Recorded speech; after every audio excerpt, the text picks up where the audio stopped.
Hello everyone, welcome to air academy 13। তোমরা সবাই কেমন আছো? আশা করছি ভালো আছো। আজকে আমি তোমাদের 14ই নভেম্বর 2024-এর কারেন্ট অ্যাফেয়ার্সের ক্লাসটি করাবো। তো তোমরা সবাই মন দিয়ে দেখো। প্রথম কোশ্চেন হচ্ছে, প্রতি বছর 13ই নভেম্বর সারা বিশ্বে বিশ্ব দয়া দিবস পালিত হয়। তাহলে বিশ্ব দয়া দিবস পালিত হচ্ছে 13ই November. Next, world intellectual property indicators 2024 রিপোর্টে পেটেন্ট, ট্রেডমার্ক এবং ইন্ডাস্ট্রিয়াল ডিজাইনে বিশ্বের শীর্ষ 10টি দেশের মধ্যে রয়েছে ভারত। তাহলে শীর্ষ 10টি দেশের মধ্যে রয়েছে ভারত। নেক্সট 3 নম্বর হচ্ছে, ঝাড়খণ্ড বিধানসভা নির্বাচনের প্রথম ধাপে 13ই নভেম্বর 15টি জেলার 43টি আসনে ভোট হবে। নেক্সট, প্রধানমন্ত্রী নরেন্দ্র মোদী 13ই নভেম্বর বিহারের দ্বারভাঙায় AIIMS all India institute medical সায়েন্সের ভিত্তিপ্রস্তর স্থাপন করবেন। পাটনার পরে এটি রাজ্যের দ্বিতীয় এইমস হবে।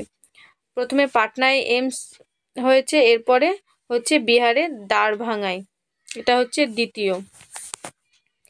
নেক্সট 5 দাগের হচ্ছে, মহারাষ্ট্রে বিধানসভা নির্বাচনের জন্য ভোট 20 নভেম্বর একটি একক পর্বে অনুষ্ঠিত হবে। আমাদের আপনাকে জানিয়ে দেওয়া যাক যে রাজ্যের নান্দেড লোকসভা আসনের উপনির্বাচনও একই দিনে অনুষ্ঠিত হবে। তাহলে 20 নভেম্বর মহারাষ্ট্রের বিধানসভা নির্বাচনের ওই একই দিনে নান্দেড লোকসভা আসনের উপনির্বাচনও অনুষ্ঠিত হবে। নেক্সট 6 নম্বর, কেন্দ্রীয় সরকার পররাষ্ট্র সচিব বিক্রম মিশ্রির মেয়াদ 14 জুলাই 2026 পর্যন্ত বাড়িয়েছে। মন্ত্রিসভার নিয়োগ কমিটির চাকরির মেয়াদ বাড়ানোর অনুমোদন দিয়েছে।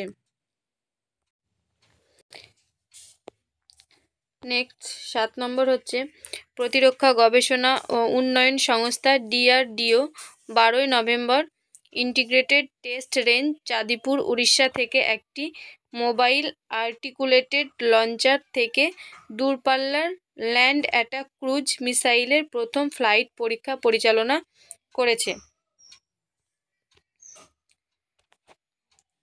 নেক্সট 8 নম্বর হচ্ছে, উৎপাদন কার্যক্রম বৃদ্ধির কারণে এই বছরের সেপ্টেম্বরে ভারতের শিল্প উৎপাদন 3.1% বেড়েছে।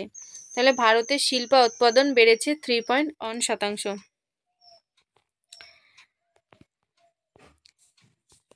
নেক্সট 9 দাগের হচ্ছে, স্বরাষ্ট্র মন্ত্রক কেন্দ্রীয় শিল্প সুরক্ষা বাহিনী CISF central industrial security force এর প্রথম মহিলা ব্যাটালিয়ন তৈরির অনুমোদন দিয়েছে।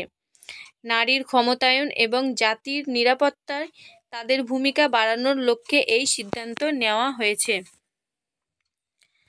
10 দাগের হচ্ছে, পরবর্তী প্রবাসী ভারতীয় দিবস সম্মেলন আগামী বছরের 8 থেকে 10 জানুয়ারি উড়িষ্যার ভুবনেশ্বরে অনুষ্ঠিত হবে। নেক্সট 11 নম্বর হচ্ছে, আইন ও বিচার মন্ত্রী অর্জুন রাম মেঘওয়াল নয়াদিল্লিতে মা শিরোনামের একটি বই প্রকাশ করেছেন। বইটি লিখেছেন কেরালার রাজ্যপালের অতিরিক্ত সচিব ডক্টর দেবেন্দ্র কুমার দোধাভাত। আজকের এই 11টি কারেন্ট অ্যাফেয়ার্স তোমরা অবশ্যই ভালো করে দেখবে এবং এই এয়ার একাডেমি 13 চ্যানেলটি যারা এখনও সাবস্ক্রাইব করনি তারা প্রত্যেকে সাবস্ক্রাইব করে রাখো এবং ডেইলি কারেন্ট অ্যাফেয়ার্স এছাড়া আপকামিং যেসব এক্সামগুলি তার জন্য হেল্পফুল ভিডিও পেতে তোমরা অবশ্যই সাবস্ক্রাইব করে নাও এবং শেয়ার করে দাও। Thank you for watching.